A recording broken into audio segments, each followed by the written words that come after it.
Your hand is resting on a flat, cold surface right now. Maybe it's the arm of your couch, or the smooth plastic of your desk, or the laminate of a kitchen counter. Your weight is supported by something manufactured, leveled, and installed. The walls around you meet at perfect right angles.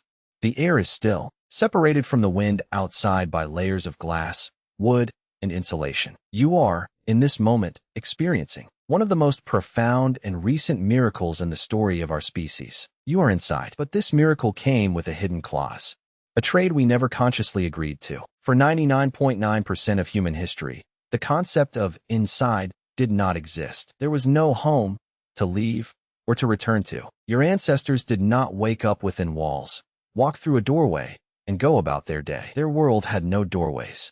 The entire planet was their living room, their kitchen, their bedroom. The horizon was their only wall. To be human was to be in constant, gentle negotiation with an alive and breathing world. Feeling the shift of the breeze, the angle of the sun, the smell of rain long before it arrived. Their body was their true home, and it was always tuned to the frequency of the earth. Then, we built the first real wall, and in that moment, we did something astonishing. We took the wild, endless world outside, and we declared everything on the other side of that wall to be other, to be separate from us.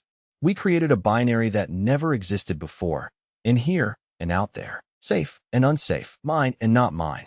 This was the invention of the prisoner and the prison in a single stroke, and we have been both ever since. To understand the weight of what we lost, you have to feel what life was like before the first foundation was laid.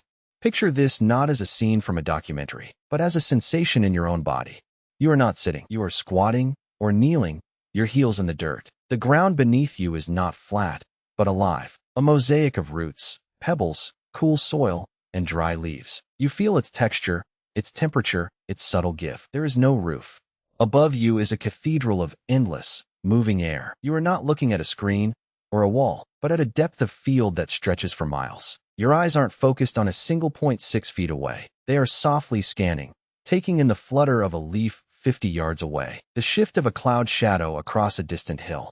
This was your ancestors' default state, perceptual openness. Their attention was a wide net, catching the slightest ripple in the environment. A snapped twig upwind, the sudden silence of birds, the faintest scent of musk on a changed breeze. Their nervous system was not built for the blaring, close-up alarms of modern life, the phone buzz, the email ping, the honking horn. It was built for quiet, distant whispers of change. Their anxiety was not a vague, internal fog. It was a precise, external radar. And it had a simple, physical solution, movement. When a threat was sensed, the body's response was not to lock a deadbolt and call the police. It was to leave, to melt into the landscape, to walk, often for miles, until the feeling of unease dissipated, replaced by the new signals of a new place. Their security did not come from fortification. It came from fluidity, from the profound, unshakable knowledge that they belonged to the whole map, not to a single dot on it. Their social world mirrored this. Your band of 20 to 50 people was not a fixed address. It was a moving conversation. You might follow migrating herds, or ripening fruit groves, or retreat from a dry season. Your community was not the people who lived in the huts next to yours. It was the people who walked next to you. The stories were told not in a fixed room, but under different stars each night. The bonds were forged not by shared property, but by shared motion. You were tied to people, not to place. And this did something fundamental to the human mind. It made possession temporary. What you owned was what you could carry. A sharpened stone, a hide, a woven pouch. Your wealth was your skill, your knowledge of the land, your relationships, your health. Objects were tools for a journey, not treasures for a display case. The greatest luxury was not accumulation, but lightness. Then, something shifted. The climate stabilized. Grasses with large, nutritious seeds began to spread.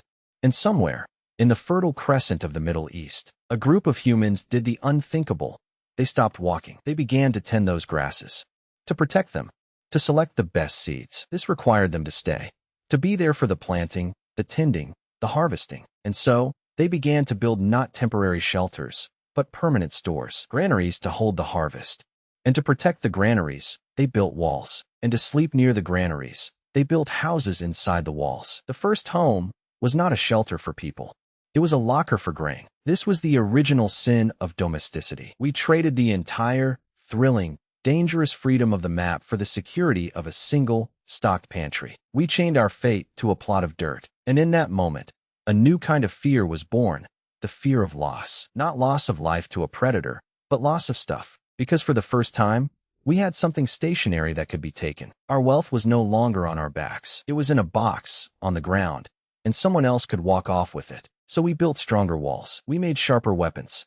We created laws and chiefs to protect what was ours. The enemy was no longer just the lion in the dark. It was the other human from the next valley, who might want our full granary. Defense became a 24/7 job, and the weight of it pressed down and down, reshaping the human skeleton, the human mind, the human soul. We see this press in the bones. Archaeologists comparing skeletons of early farmers to their hunter-gatherer predecessors find a shocking decline in health. Farmers were shorter. Their bones show signs of repetitive stress from endless grinding, tilling, and carrying. Their teeth rotted from starchy diets. Layers of sediment show periods of famine and violence unknown in earlier periods. The security of the harvest was a brutal, fragile trap. One drought, one blight, one raid, and everything vanished. But the psychological trap was even more insidious. When your survival is tied to a place, your identity fuses to it. You are no longer just a person. You are the person of this land. Your story is no longer the path you've walked. It's the boundary you defend. Your ancestors are buried here. Your children will inherit here. This dirt is your past and your future. To leave is not just to travel. It is to die a little, to sever a root. And so, we began to hoard, not just grain, but things. If you are staying forever, you can accumulate forever. Pots, textiles, jewelry, tools. The home became a shell we filled, a physical biography of our accumulated life. We moved from being navigators of a vast world to being curators of a tiny, private museum. The world outside the walls slowly morphed in our imagination. It was no longer home. It was the wild. It was untamed, unordered, full of threats. The forest, once a provider of food and materials, became a place of darkness and danger. The open plain, once a highway to new possibilities, became a terrifying exposure. Our stories changed. We no longer told epics of epic journeys, but myths of fortified cities, of heroes who defended the gates. The greatest virtue was no longer courage to explore, but courage to hold the line. We had built the prison of things, and we had thrown away the key. But here's where the story twists in a way that changes everything. For decades, scientists assumed this was a one-way trip, that once humans built the first wall, the die was cast. We were destined to become more isolated, more territorial, more weighed down by our possessions with each passing century. But then, they started digging into the very earliest homes. And what they found buried in the ashes of those first permanent fires didn't look like a fortress. It looked like a place of astonishing tenderness. They found floors not just stained with labor, but painted with ochre.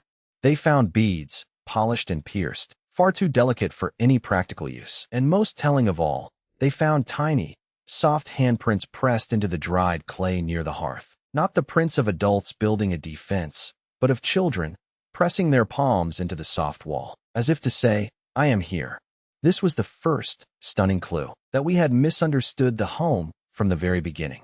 Yes, it was a storehouse. Yes, it was a fort, but the human heart, it seems, immediately began to hack the system. We took the prison we had built for our grain, and we tried to turn it into something else. A nest. The evidence kept mounting. When researchers looked at the layout of early villages, they found something that defied pure defense logic. Houses weren't just facing inward toward a guarded stockpile. Their doorways were often aligned to catch the morning sun. Hearths were placed not just for heat, but in positions where the light would dance on the walls at certain hours. They found evidence of herbs strewn on floors, plants with no food value, but known for their sweet smell when crushed. We weren't just barricading ourselves from the wild. We were trying to invite pieces of it inside. The sunlight, the fragrance of meadows, the careful curation of a pleasant breeze. The first interior decorator wasn't arranging furniture. They were arranging experience. The wild, it turns out, never accepted its eviction notice. It seeped back in through our senses, through our deepest longings. We missed the songbirds, so we painted them on our pots. We missed the vastness of the night sky, so we pierced holes in our roofs to frame specific stars. The home became a desperate, beautiful negotiation, not just a wall against the world, but a very selective filter for it.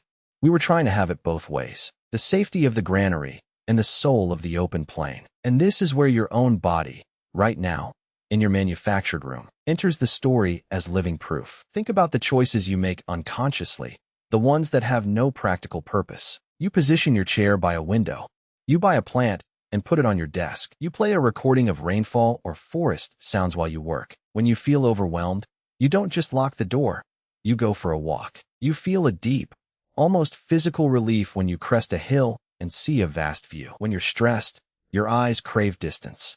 You'll find yourself staring out at the horizon, not because you're looking for anything, but because your visual cortex is starving for the kind of spacious, soft focus scanning it evolved to do. Your anxiety today is not a malfunction. It is, in part, a relic of that ancient perceptual openness crammed into a box. It's your body's radar system, built to detect the snapped twig a mile away, now pinging hopelessly against the closed, static walls of your apartment, interpreting the buzz of your phone and the hum of your fridge as phantom threats. In a landscape with no escape route, that tightness in your chest when you're overwhelmed isn't just stress. It's the ghost of an impulse that has lost its destination. It's the urge to leave, to walk until the unease dissolves, with nowhere left to go. We medicate this feeling. We pathologize it. We call it disorders of attachment, or anxiety, or agoraphobia. But what if it's simpler? What if it's just the profound dissonance of a body and a mind that were engineered for a world of fluid movement and sensory connection, now living in a world of fixed address and sensory control? The quiet rebellion in your life is the evidence that the trade is not complete, that you are, in 1,000 small ways, trying to renegotiate the terms. You are not just a curator of your private museum. You are, in your deepest impulses, still a navigator. When you plan a vacation to someplace new, when you feel that thrill looking at a map, when you scroll through photos of mountains or forests, you are feeding a part of you that never signed the property deed. When you feel stifled by your own clutter and do a purge, donating bags of things you once thought you needed, you are not being minimalist. You are practicing an ancient, biological ritual of lightness. You are reminding your nervous system what it feels like to not be weighed down by your own hoard. The home was not our final invention. It was our first, and most troubled, attempt to answer a question we are still grappling with. How do we be safe without becoming prisoners? How do we own without being owned? So the next time you feel that restless ache, that urge to just get out, don't dismiss it as escapism. Listen to it. It is not a flaw. It is a fossil of freedom etched into your cells. It is the whisper of the person you were for 300,000 years, for whom the whole world was a living room, reminding the person you are today, whose living room has walls of the original contract. Walk to the edge of your town. Look at a field without thinking of who owns it. Sit on the ground and feel its texture, its temperature, its give. You are not going outside. You are, for a moment, dissolving the binary. You are coming home to the map. Because the final, quiet gut punch is this. You don't live inside a house. You live inside a negotiation. Between the granary you need and the horizon you crave. Between the weight of what you've built and the lightness of what you are. The walls around you were never meant to be a final answer. They were just the first draft of a question your heart is still writing. And every time you open a window to let the breeze in, you are writing the next word.